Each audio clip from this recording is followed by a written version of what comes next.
യേശു കർത്താവ് അയച്ചതായ ശിഷ്യന്മാർ മടങ്ങി വന്നിട്ട് അവർ പറയുകയാണ്, ഭൂതങ്ങൾ ഞങ്ങൾക്ക് കീഴടങ്ങും. യേശു കർത്താവിൻ്റെ അധികാരത്തോടു കൂടി പോയി ശുശ്രൂഷ ചെയ്ത ശിഷ്യന്മാർക്ക് ഭൂതങ്ങൾ കീഴടങ്ങി എന്നത് അതിൽ നിന്ന് നമുക്ക് മനസ്സിലാക്കാൻ പറ്റും. ഭൂതങ്ങളെ പുറത്താക്കുക, ദുരാത്മാക്കളെ പുറത്താക്കുക എന്നത് കർത്താവ് കൊടുത്ത അധികാരമാണ് എന്നുള്ളത് മറന്നുപോകുന്നത്.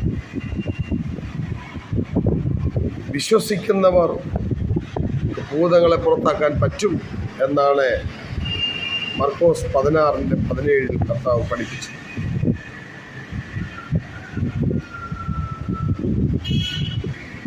ഓരോ ശുശ്രൂഷയും നമ്മൾ ചെയ്യുമ്പോൾ